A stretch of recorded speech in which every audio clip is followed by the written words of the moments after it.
What's up, guys? This is another episode of The Creative Exchange. I am very excited for this one because we have Gloria from 1000. Woo! Hey, I always Sarah. do this like cheesy woo, and I'm starting to think that we need like a woo track. Like a woo track? Yeah.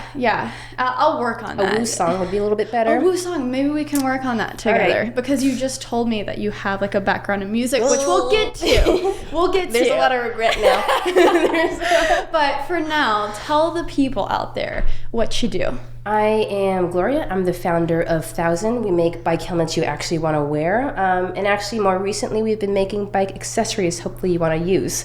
So we're making gloves, sweatshirts, and rolling out with a couple more products this year. Oh, I love that. So the first time that I ever met Gloria was actually for a Creative Spaces TV episode, which is where I document creative types, entrepreneurs, and things.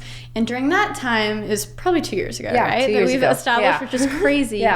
You were working out of your garage in LA, and it was right after you launched on Kickstarter. Yeah. So tell me how these helmets came to be. And if you're watching the video version of the Creative Exchange, you can actually see the helmets, the back of hers. It's like right behind hers. They're beautiful. Right there. So bring us back to the beginning.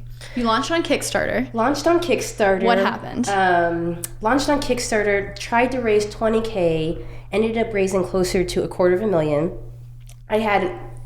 No one really believes me on this point, but it really was totally unplanned on my part. I didn't know anything about marketing. I really did think Kickstarter was broken when I first started the campaign. And I had always secretly promised myself, if you hit 70 or 80K miraculously, the total cost it would have cost me to make the helmets, just quit your job.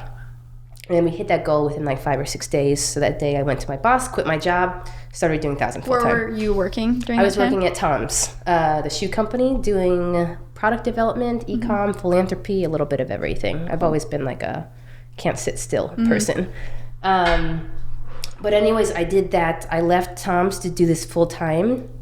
I did production for like a year. So I don't know if I ever told you, I lived at our factory for 3 months to get this going. I immediately after, when we finished, we shipped everything to my house and garage, which you were there for. And at that time, we had like 3,000 or 4,000 units. So like, I think the Creative Spaces video had it, but my garage was full, my backyard was full, even my front yard was full. The big DHL boxes. Yeah. Bigger, probably 6 feet tall. Totally. Every day we would wake up at 7 a.m. and every night we would work till 11 p.m. And that's just because that was the last DHL truck that would agree to come and pick up stuff. So it was just like cranking out 15-hour days for the first 3-4 months. That was 2 years ago. 1000's going well, so we're And here now. now. You guys are in the arts district. You have a nice office. It's you have your own little warehouse thing, which is so cool. So tell me a little bit about the journey from your garage to a actual office, and you have 7 employees now. Freaking congratulations. It's honestly, it's so crazy. It's super crazy thinking about it in the sense that like, in the early days, I couldn't even call myself an entrepreneur, and I couldn't even really talk about the company as a business. I would just be like, this is my project. So after a while, getting really comfortable with the idea of like, I'm an entrepreneur now. Learning financial statements, like what's a P&L? What is a P&L? Yeah. I don't know what a P&L is. It's like profits and losses. Oh, okay. So, I should have known that. That's all right. Get an accountant. Yeah. But again, learning how to be a business person, finding mentors, learning how not just to make a product, but how to run a business, sales and marketing, and all of these things I had never done before. And it's been, honestly, this past 2 years has just been like a journey to create a business that's, I think, one that's meaningful still. So that kind of is rooted still in our original mission of trying to make something that helps save lives and encourages people to get cycling around their cities. But also, at the end of the day, is a company that we all want to be at. Like for me now, it's learning about company culture and like learning to be a better manager and those things. So like, again, making 1000 a place where you want to work at, not only a place where you want to like buy stuff from. Talk about your mission, because one, I think there was a big need to fill just with how helmets looked. So you have that side of it. You have like, okay, I want to wear a helmet that looks cool. Yeah. What makes your helmet special? And why? I'll go back into our story. I don't remember if I told it to you, but back a couple of years ago, I was just a long-time cyclist in Los Angeles. Never wore a bike helmet. Why would you? They're ugly. I know. Besides thousand helmets. But that was the same thing. For me, it was, I kind of felt dorky. I knew that's not a good reason, but I just didn't wear a bike helmet. And long-term friend and mentor of mine was biking around New York, got into a headfirst accident, passed away, and wasn't wearing a bike helmet. And after that, I said to myself, all right, I'm just not being responsible to myself. I'm not being responsible to the people around me. And I said, okay, I'm going to go buy a bike helmet. And I bought something. And I never wore it. And if anything, I just started biking less and less, because at the end of the day, I didn't want to be unsafe, but I also just didn't want to wear a bike helmet. And again, I told you my background was Tom's, and I did come from kind of philanthropy. So the thought was, if you make a bike helmet people want to wear, one, you can help save a lot of lives. But then two, you can really encourage cycling within cities, because one of the number one reasons people don't want to start riding around their bikes is because they don't feel safe. So for me, that was a really big motivation. And even now, in 2 years later, I think the mission has expanded. For me, it's also learning like a lot of the reason why people don't want to ride around cities is because there's like this kind of exclusive cycling culture where you feel like you have to be a real biker, or like you don't feel like you totally know what you're doing, so you're really interested, but you're cautious. It's kind of scary in the beginning. Yeah, especially in a city like New York, where I wouldn't even know how to bike there. Oh, it's insane. But we might get to that later. And I think that's totally the thing. It's just like, how do you kind of help people who I say are bike interested but really cautious get into cycling? So for me, it's one of those things where the mission's become larger than kind of helmets. It's become like, how do we empower people to connect to their cities by just kind of breaking down those barriers of riding? So that's really what Thousands has morphed into, or not even morphed into. I think that's always been our mission, but has clarified into in this last 2 years. And something unique that stood out, not just the look, but you have the pop lock. Tell me a little bit about that. Totally. So the pop lock is a secret feature in our helmets where you can pop out the logo mark, you can pop a bike lock through and lock it up to your bike. And our best thing is, if your helmet's ever stolen, we just replace the helmet for free. Amazing. And for us, I think more than anything, it's part of that original mission. How do we break down the barriers of kind of getting helmets on people and then riding for people? There's no excuses. Basically, we're trying to build helmets where, in products in general, there's no excuses anymore. And I get why there's excuses before, because I did it. And I'm not like the poster child for helmet safety, because truth is 5 years ago, I didn't wear a helmet either. But I think that's the point of Thousand, to build a company where we're making products, where they're breaking down barriers of ridings, where they're just really useful, human-centered tools for like people traveling around in cities. And I think bigger picture too, hopefully it'll help the conversation of when you're in these cities like LA and New York, bikers are kind of looked at as like, why are you even on the road? You're messing us up. And New York, the traffic is insane, and it's such a little island, so you really can get from place to place with a bike, or I ride an electric skateboard a lot. And it's possible to do that ulterior ways of getting from point A to point B, but it's so difficult because there's a lack of respect. And maybe honestly, I don't think the bikers, the ones who kind of recklessly ride help that, but I feel like there's so much work on both sides, and also like bike lanes and things like that, because I think it's such a viable way to get your person from point A to point B, and you're not in a car, gas and all that stuff, and it does ultimately help traffic. So I think there's such, even like a bigger picture of, I know people are trying to work with cities and stuff to have, you see these European cities that are so into biking, and that's like the majority of how people get places. I think that's the thing. At the end of the day, when you look at like the stats just around cycling, stats helps offset carbon emissions. Cycling helps declog cities for traffic. Cycling helps personal health. Cycling actually helps personal safety too. When you when there's more people on the road, there's less traffic accidents. But at the end of the day, one of the biggest kind of problems is lack of infrastructure, and then lack of infrastructure leads to people not wanting to ride bikes, which leads to kind of lack of safety and lack of education. It's just a big cycle. Yeah. And at the end of the day, like, the U.S. was built to be car-centric. Like, roads were literally built just for cars. So we'll never kind of get over this problem of, like, traffic congestion, especially in cities like L.A. and New York, unless we start kind of move towards alternative transportations. But we're also not going to get there unless we, one, have the infrastructure for it, but we also start educating people, like, this is how you start cycling in a non-intimidating, inclusive way where you don't feel like you have to be like a New York bike messenger to feel like you're a biker. Because they're crazy. Oh my God. Crazy. That's a whole nother, I met a messenger actually recently, and she makes videos about it.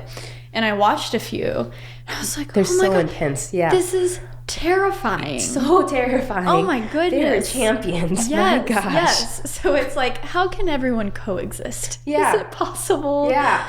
I think it is. As someone that I literally ride my boosted board whenever I can, when the weather permits it. And it's such a good way to get around. And it's just fun. Yeah. And biking is the same way. And especially when you live in a city that's so cool. Totally. I think there's still just so much more room for it. Especially in cities like New York. Totally. But when you were at Tom's, did you have any experience of being a manager or having people underneath you, or is this kind of a new thing that you're learning how to do? Yes and no, in the sense that I was a project manager, so I did a lot of informal management in the sense that, like, I had project teams and I gave project team people their jobs and what they were responsible for, and I followed up on them. But you call that, like, when you're a project manager but you don't have direct reports, you call that indirect management or informal management. And, like, for me, that was actually a lot easier in the sense that, like, I could just be everyone's friends and we could, you know, just pal around. And for me, it was just making sure I'm staying on top of things to get things done. But this is different in the sense that it's formal management where I've got a team and I've got to work with people and stuff. And it's been a learning curve for me, just, like, understanding how to motivate people. Also, like, how to be a leader without... I guess for me, being a leader in, like, the way I would naturally be a leader versus, like, the way someone else would tell me how to be a leader, like, because you have to find your strengths, because you can't be another person. And I think that's something that even creators in general, whether video, photo, design, I think you look to people for inspiration. But where you get tripped up is when you start trying to mimic what works for them, when it's in reality you got to find what's good for you. At the beginning, like, it was really easy for me to listen to everyone in terms of what everyone's opinion was, because I'm like, well, they're smarter than me, they have more experience than me.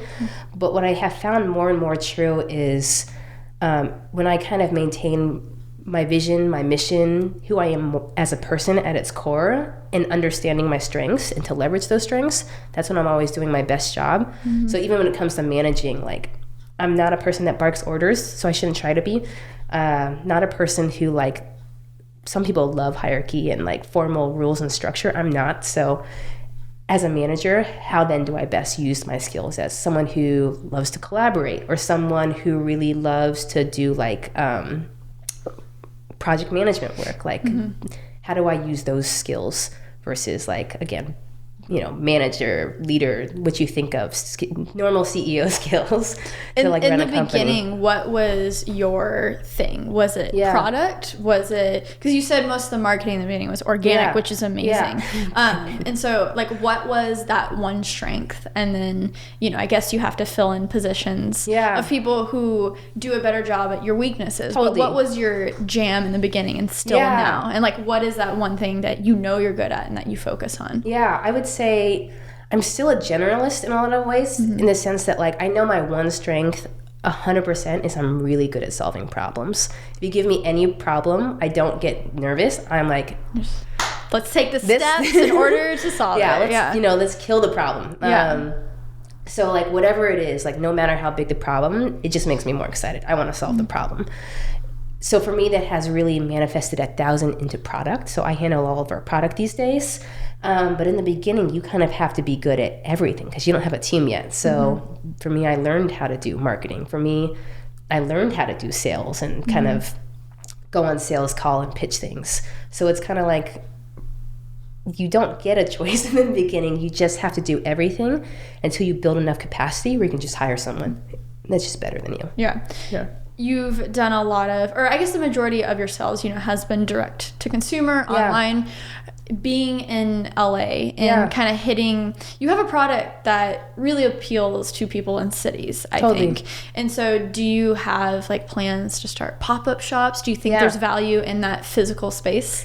Totally, yeah. I think one of the big values we have here is community, where we really want to build a community, and we always say that we want to get people under the tent.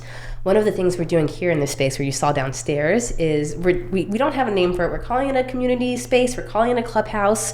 But essentially, it's just a downstairs, nicely curated spot for cyclists to come in, for us to do workshops and movie nights out of.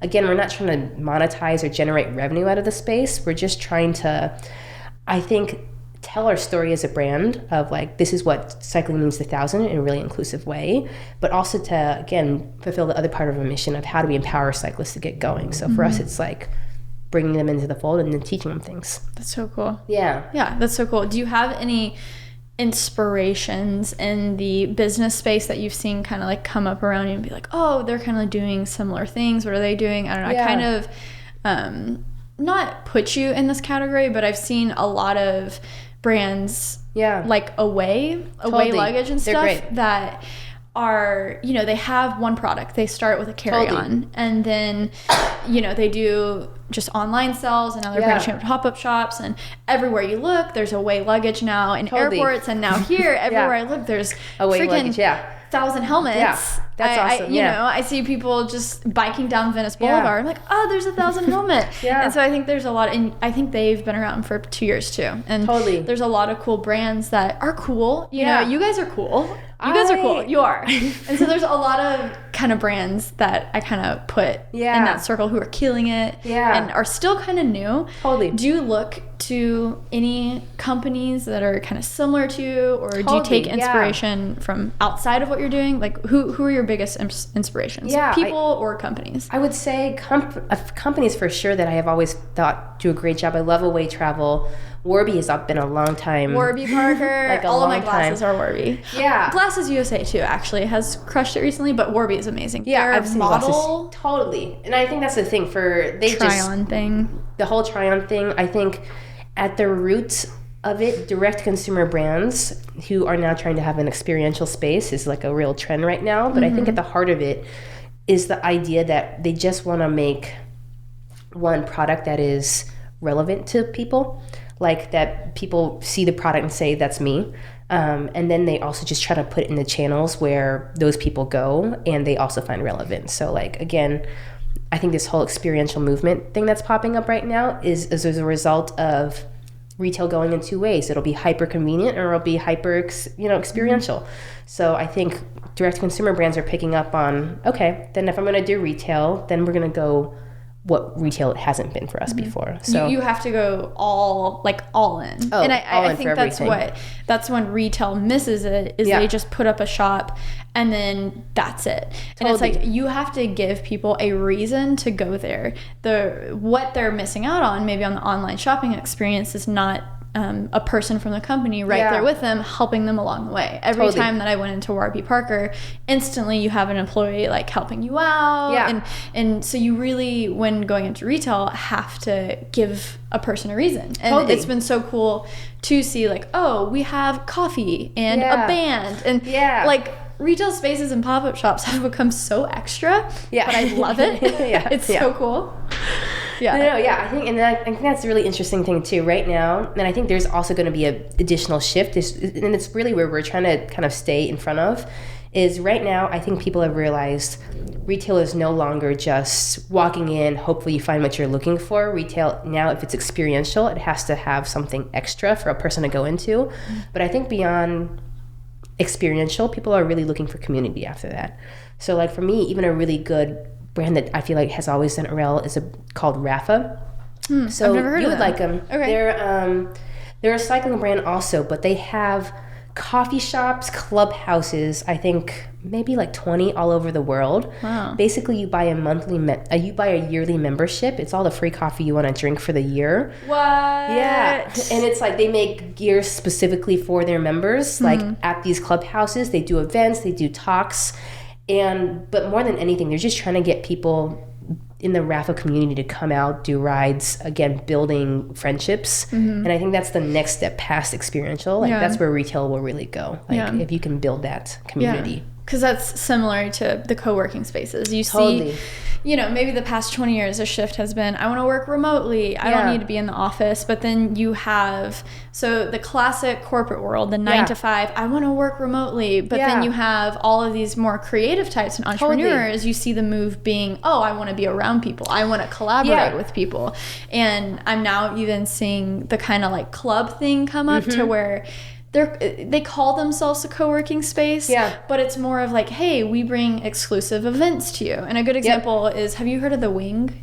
I don't know. I haven't. So The Wing, it's only for women, I think. But that is their thing. It is only for women. But there's locations all around New York City. And basically, they are a co-working space where bring your laptop, work and stuff, but there's like powder rooms and things and showers and they have exclusive events. They just had Jennifer Lawrence come talk about her new movie at their Brooklyn space. Like, why not? J-Lo, who wouldn't? I know.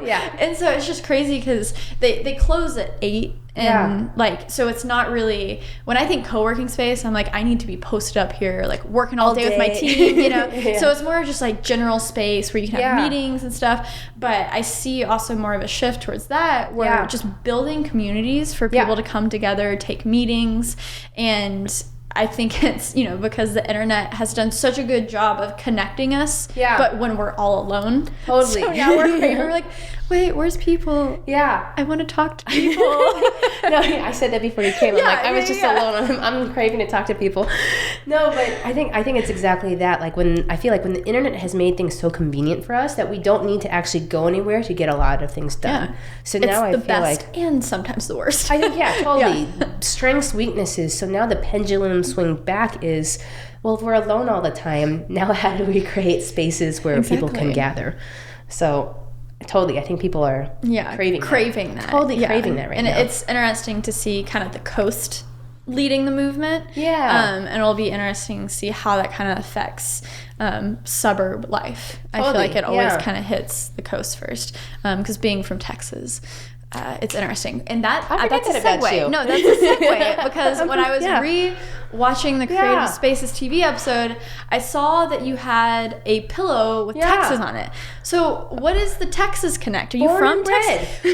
My gosh, I don't know that. Where in Texas? I was born in Beaumont, Texas, for like 2 weeks. Okay. And then moved to Houston. Raised there. The land of the Beyonce and Liza Koshy. Our claim to fame is Beyonce, Liza Koshy, absolutely. Yeah. More recently, the Astros. Okay. But sports ball. Yeah, sports. I can't even claim to have known anything about that. I won't even pretend I'm a fan. I don't know enough to be a fan. Yeah. But then I went to school in Austin, Texas. Did you go to UT? Yeah, I went to UT. What? Did you go to UT? My dad went to UT. Okay. So I'm like born and bred in Texas. How did I not know this about you? I don't know. This is crazy. Okay. So I was born in Dallas, Texas. Yeah. Wait, we're in Dallas. Suburb, Grapevine. Okay. So if you've ever been to DFW Airport, you've been on top of my home. So born and raised there, 20 years of my life. Yeah. And then I moved to Nashville and then New York. But my dad went to UT. My mom went to Texas Tech, and they met at TCU. Maybe this is why we get along. Because we're Texans. We're coast people from Texas. Exactly. We're like a different breed. I always believe like the transplants on the coast are what really make the coast good. Okay. Because we have a balance. Let me tell you something. When I first moved to LA, in Texas, as you know, it is polite to talk to people in line, just to make conversation. You gotta hold it back a little bit when you're especially in New York. I didn't know that when I moved to LA. I didn't even know when I moved to LA. So I was walking around my neighborhood and I was saying hi to my neighbors like down the street. I was like, "How's it going? How are you doing?" No one talking to me back.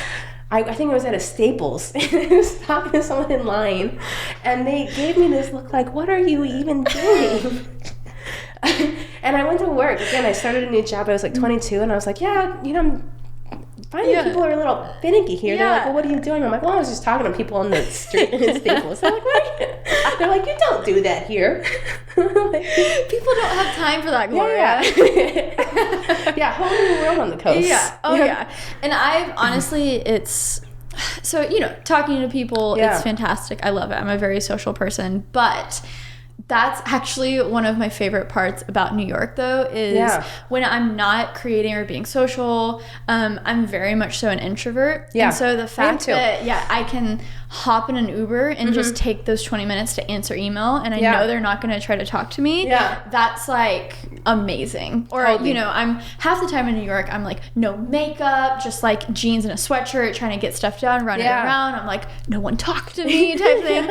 But then, you know, there is that element that you do miss, because you walk into any coffee shop in Texas, anyone, anywhere that you talk to, you can literally become BFFs with a stranger in like 10 minutes. People open up doors for you.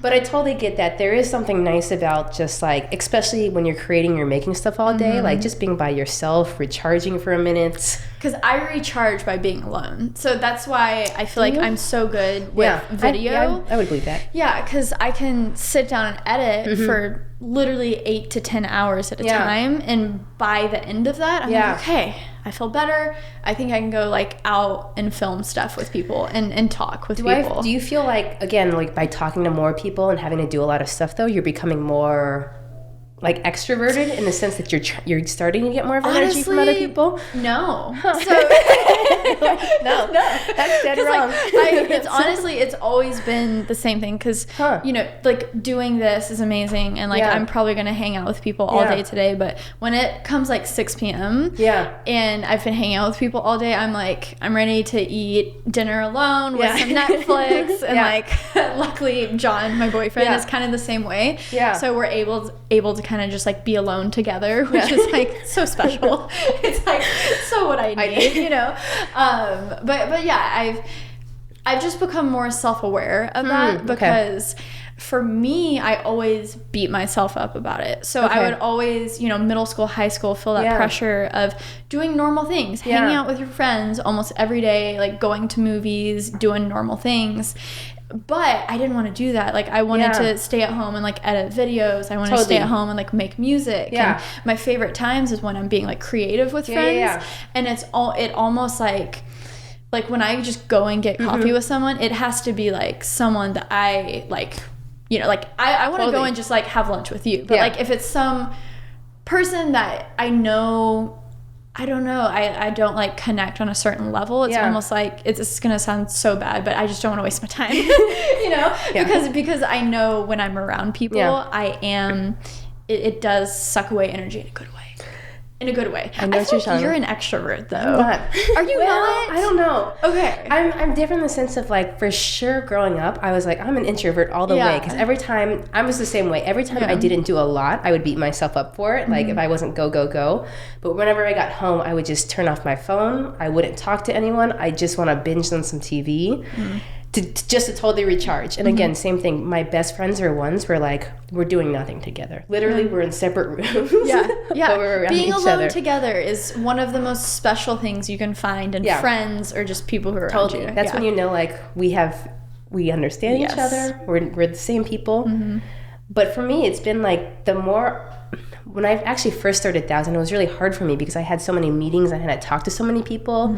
And like media, afterwards, I would come back and people would be like, how did it go? I'm like, great. And I would have to just be by myself for like 3 hours because I would have to just like recharge. But now I'm to the point where I almost need to talk to people or I need to connect. But I still have that feeling where like it's in a dose. For me, it's like I have like an hour or two and I'm like, cool, I would love to just take 30 minutes. And it might change, especially when everything you do now kind of revolves with a team. And you do have a team and you probably become a family. I'm sure you guys are all homies and it's Cool. So, some point in my life, I feel like there is going to be a shift in terms of my work life. Yeah. Truthfully, now that I think about it, it has always been very much so just me, very solo job. I'm always collaborating with other people, and that's so cool. But most of the time, the people who I'm collaborating with are other kind of like solo creators. They're YouTubers, they're designers, very much so solopreneurs. Yeah. But I guess there's always that dream of like taking things to the next level and having a team of people around you. Yeah. And I think I'll definitely have to shift my focus during that time, but I think that's always a good thing. Yeah. When you surround yourself with people, common mission, common thing. Totally. Yeah. After a while, you're just I will say it's the same thing once, and maybe it is one of those things, introversion and extroversion, it's also just a comfort level with certain people. I think when you work together all day, you don't have to hold this like high energy, this is my best self all the time, because like you're sitting next to each other for like 10 hours. Like it's, you know what I mean? There's also just that honesty of like, we probably know each other all better than our significant others to a degree.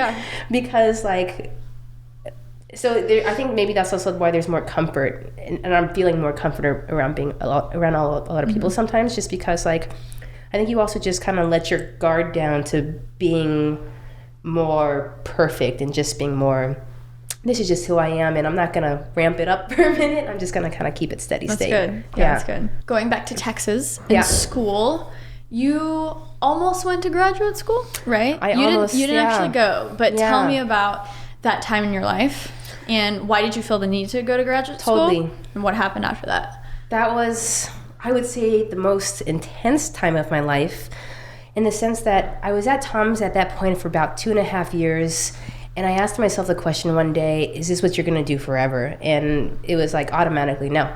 Yeah. So for me, I was just like, okay, then I need to find what's next. And I think I was trying to, secretly I had always wanted to be an entrepreneur.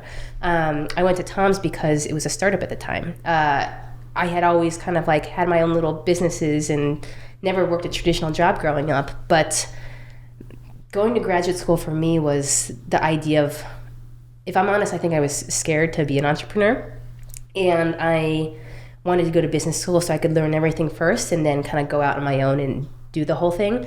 And in my essays, I wrote all that. I said, I want to go to business school to be an entrepreneur. And I was also working for a startup around this time, because I was like, maybe I'll bounce to another startup that had already had like 2 to 3 people. So I said, this is much less risky than starting something myself. So maybe I'll do that. And I think I was just doing, when I look back now, I realize that time was me trying to get myself to be comfortable and to be vulnerable enough to say, I want to start something myself. I want to bet on myself, and I want to be comfortable, win or lose. That I made the leap. So I think I didn't recognize that about myself at the time. So I had gone through the process of applying to graduate school, did my essays, got letters of recs, took the GMATs. That's a process. Yeah. Oh, a total process. 6 months of just like being in the library, no friends. And the week I was going to apply, my mom was just like, do not apply. You don't want to do this. Wow. And my mom often knows more about me than I know about myself. So I took it to heart and I didn't apply.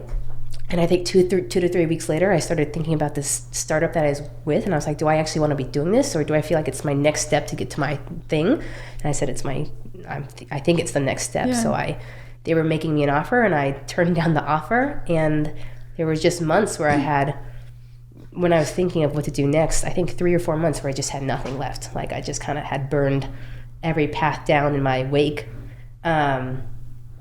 And for me, it was one of the best times in my life, just because there was a lot of self-growth that happened, in the sense I was really honest about myself of what I wanted to do next and how do I get there. So it was good, but it was also like a really scary time. Right, but it led you to where you are today, which is good. So do you have like a really good relationship with your mom? Because when you said that, I'm like, my mom, Jeannie, she definitely sometimes knows me better than I would know myself, And she's always the one that if my life is crashing around me, it's always like, a 2-hour phone call with her. With your mom? What should I do? Blah, blah, blah. You know, YouTube is kind of always like up and down. So, you know, there's been moments where I'm like, should I just go get a real job? But then I realize I've never had a real job in my whole freaking life, you know? So I'm like, that's terrible. Let's not go that far. But what's your relationship like with your mom and like your family? Yeah, I'm really close with my family. I wouldn't say I wasn't growing up. My family has been we're all really, really independent people. My parents were both entrepreneurs, but they have always trained me to be very independent as a thinker and as a person. So it took me a while to kind of, I would say late 20s, to start having like a relationship with my parents. I didn't even know you were in your late 20s. Are you kidding me? I'm 30. No, I'm actually 31. Oh my God, I thought you were over here like 24. Like. Dude. Really takes a turn at 30. No, I mean. How old are you? 23. You're so much better than I was at 23. Stop. No, you've been crushing it. I think I thought that about you when I first met you. I said, I really didn't know that much about myself when I was 21, and you really seem to. Well, no, everything happens for a reason, you know? Yeah. And so you're at a really cool place. So sorry, I didn't mean to derail you, but your parents, independent thinkers, taught you how to be that way. Yeah, again, so they always taught me how to go on my own path and do my own thing. So I think that's why I really valued when my parents traditionally, honestly, my parents are immigrants. And traditional Chinese immigrants will tell you, hey, go to undergraduate, go to graduate school, get that doctorate, become a doctor, engineer, or lawyer. Like, those are your 3 choices. And my parents were really never that way. Wow. They really always wanted me to be, one, they wanted me to be happy, but 2, they wanted me to think for myself and figure out what I wanted to do. And they were always reinforcing that to me when I was younger. So I think when I just started to get into my late 20s, I think in your early 20s, at least for me, I was just like, I know myself so well. I am crushing it in everything I do. I don't need any help from anyone. And then it's like the older you get, you're like, you get more comfortable in your not knowingness.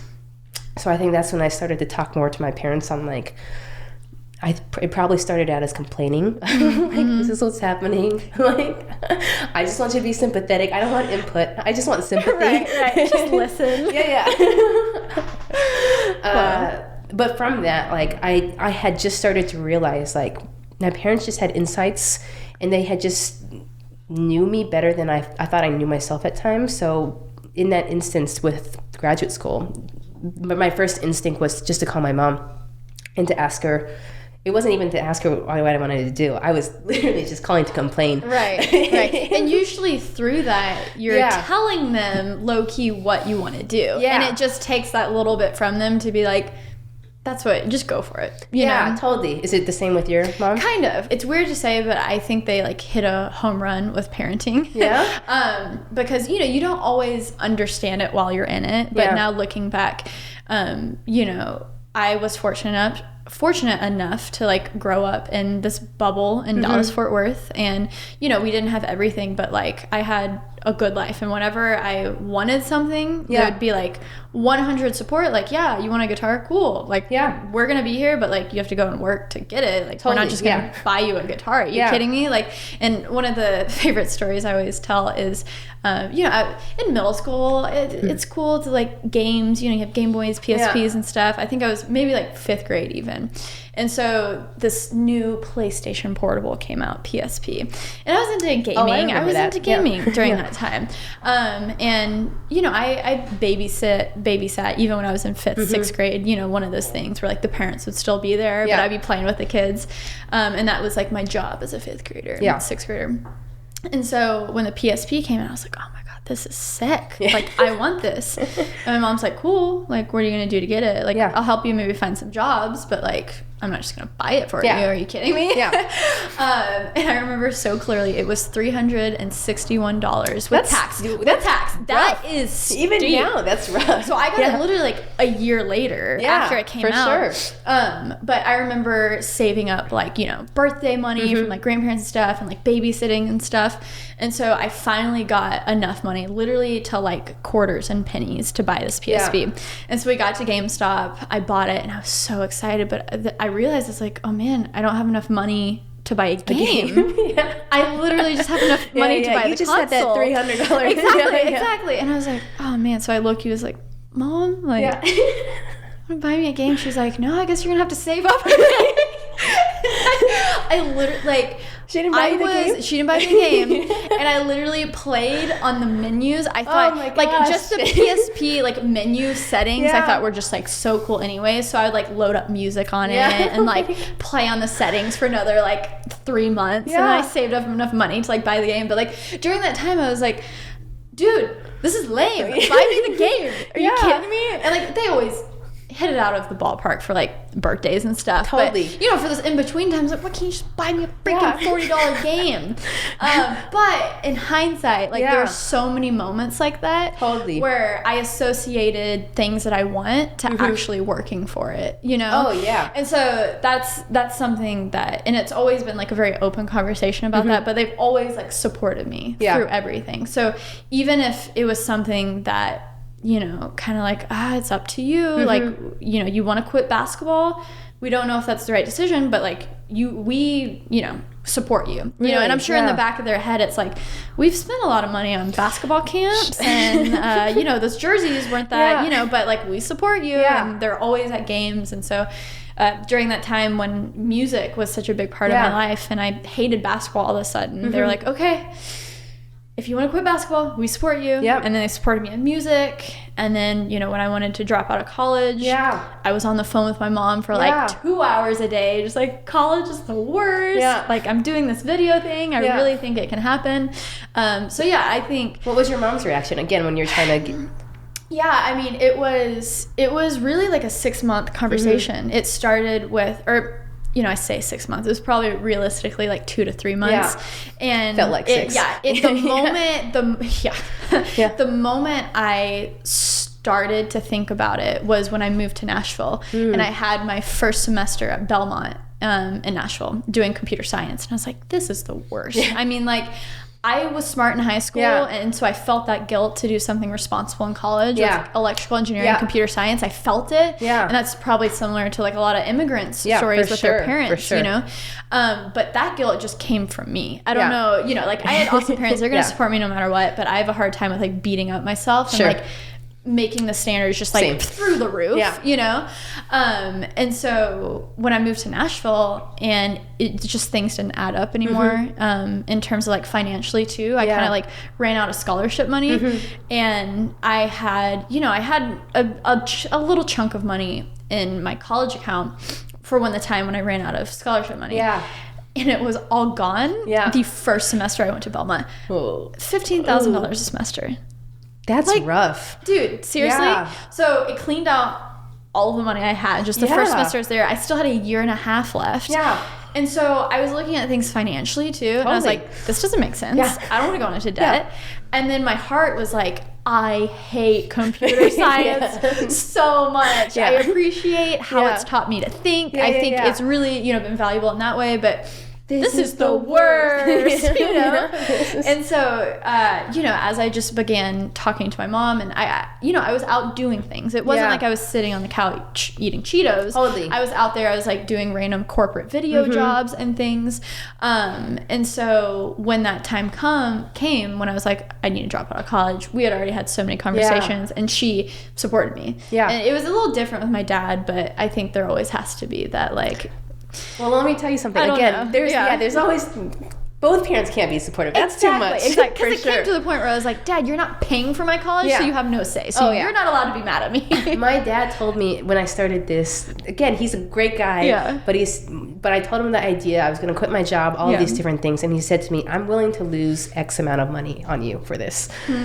Because he really just didn't believe 1,000 was going to go well. Wow. And it didn't hurt my feelings to a degree, just because it's like, I get where they're coming from. Running a business is tough. They're immigrants. They work their whole lives to have a stable career and a job. But I get it. It's kind of like, while you may have the support of one parent, you internally, I also had the same things. I was just like, I have this job that pays me a good amount of money. I have benefits and a 401k. People would kill to have this career. Should I just stay? But again, always taking that leap to say, who am I as a person, what can I contribute, like what am I meant to be doing, and going after it is like, it turns out it's like 90% of the work. but didn't know that when you don't know it when you start. Exactly. What age did your parents come to the U.S.? Did they immigrate from China? They immigrated from Taiwan. Born in China, though. Okay. My parents are rock stars. Yeah. I had a different word, but I don't know if I'm allowed to say those words. Badasses. All right. Yeah. My parents immigrated when they were like 30 to the U.S. I didn't know that you were born in China. Okay. Oh, no, sorry. I was born in Texas. Taiwan? I was born in Texas. My parents were born in Taiwan. They came to this country when they were like 30 for graduate school. They were both the first ones in their families to come. So, like, they were the trailblazers. For my dad, maybe this is why he told me this whole money thing. My grandma told my dad, don't come back without a green card. But my dad always told me when he came to this country, he had like $300 in his pocket. And he came as a graduate student. And he came to the graduate school that basically gave him the most. Like, he lined up all of his offers and he's like, well, which one will give me the most? And the one that gave him the most, like, paid for his plane ticket, everything out here. And right when he got here, he got to the school and he says, I want to be a teaching professor, because he needed to work and to support himself. And he badgered the professors, or he badgered the board for like 6 months, and they let him be a professor. So while he was getting his graduate degree, he was also a professor at the school. Wow. But yeah, total badasses. Yeah. I mean, that's so cool. And that they did that, and like now look at you. And like you are quite literally like living the American dream. I know there's a lot of like weird stuff wrapped in, like, what is the American dream? But it is so amazing that like they did that, and now like look at the life that they've created. Totally. Yeah. Again, give my parents 100% credit. Like, it's probably the same with your parents. I could never even imagine a world where I didn't have to work for something to get something, just because I saw their work ethic more than anything. But I think it had been the American dream for them. For me, when I worked at Tom's, it was funny. It was a cool job, but I was trying to tell my parents about my job. They had no interest whatsoever. And I thought maybe that they just don't care about my work. But right when I started 1,000, my mom constantly is like clipping articles for me to read now, like calling me to tell me about bike things, like that's totally so cool. Irrelevant, like, you know, she's just sending me an article for a bike shop, and I'm like, thank you. Thank you so much. Appreciate that. I mean, that's amazing, though. That's so cool. Well, shout out to your parents. Parents, number one. Woo, you know, Mr. and Mrs. So Hwang cool. Really holding it down. Because I find that, you know, there's definitely not one path to success in any way. And so it's cool to hear the stories, because a lot of people have stories of their parents not being there for them, or like maybe not being the people that you would think parents would be, but that shapes them to be the human they are today. And like, you know, but it is cool to also hear the stories of like parents being cool. And like, you know, they're not perfect. They're humans. Absolutely. I think that's the number one thing that helps like kids, is when you kind of like humanize your parents. Like, they literally are human. Once you realize that, it's weird, but it's like, oh, they're just like me. Totally. They're just a little bit older. You know, they're not perfect. Oh, so they can make mistakes, and that's maybe an okay to forgive them for. Exactly. So it's cool to hear those stories, especially the immigrant story, because especially now that's so relevant. Totally. But shifting gears a little bit, a lot actually. I want to know your involvement with music, because I didn't know that either.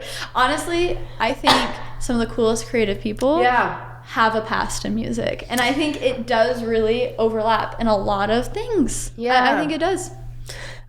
You might be right. I want to know your history of music too.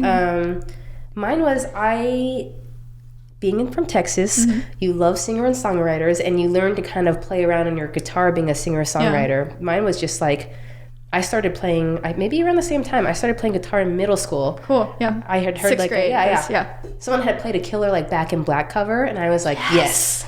That was one of the first songs. So I learned Back in Black, but the first song I ever learned was Meant to Live by Switchfoot. Did you ever listen to Switchfoot? Yeah, absolutely. Oh my gosh. I think mine was Green Day. What's that 3-chord song?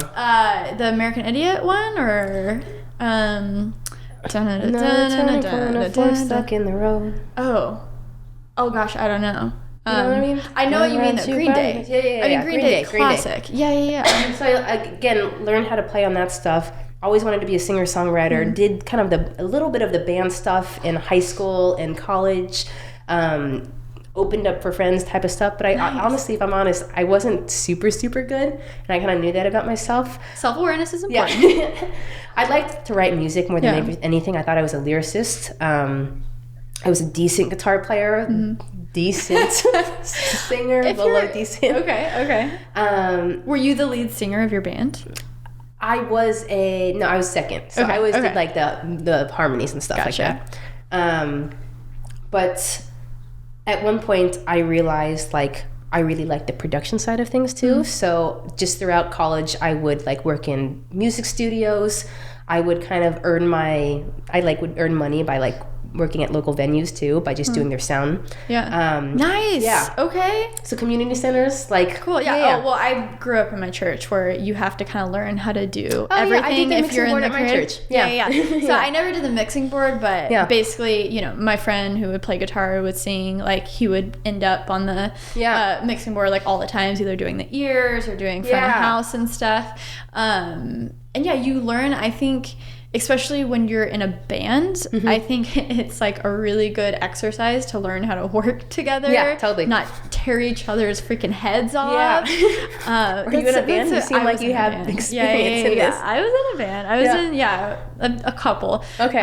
But it was some of the funnest times. That's the one thing that I miss. Yeah. That I actually don't think anything else could like fulfill the joy of playing on stage. Totally. There is a joy of playing on stage. Oh my gosh, like none other. And when it's so crazy to me still, even though I know what it's like when you're like a guitar player and you get on stage with a drummer and a bass player and another guitar player and a singer and literally just like all of your parts just come together to make one. I know that sounds super hippie, I know what you're talking about, but it's like so magical. And then the fact that, you know, you can get to a point where you have an audience and you play to people. That's like nothing else. Totally. Well, are you a guitarist? I'm a guitar. Yeah. Electric guitar. So I literally had like all the gear. So I had 5 different guitars. I had a massive guitar pedal. Probably, a pedal board. I had, I got into that gear hole too. So, you know, I had like a 1966 Fender Bandmaster head with like fancy, like, you know, like the vintage stuff. And I had like a Bad Cat to get more of the like Voxy sound. So I was a dork when it came to gear, but also playing.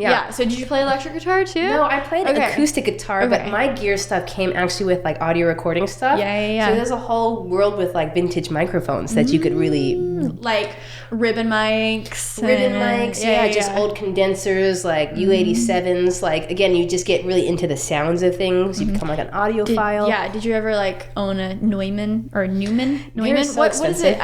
What's it called?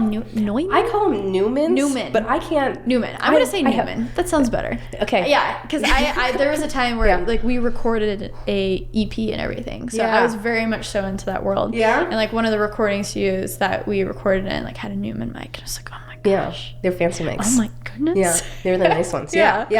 And it's hard to get into. I would say it's hard probably when you're younger too to get into audio stuff because it's so expensive. Yeah, more so than the guitar stuff and pedal stuff because you could buy a pedal for $50. Exactly. Yeah. But, and with did you like start GarageBand and like upgrade to Pro Tools and stuff? Yeah, that's when I saw you sit down with M Audio. I'm like, that's a blast from the past. This is this is what I like recorded my guitar into and like GarageBand.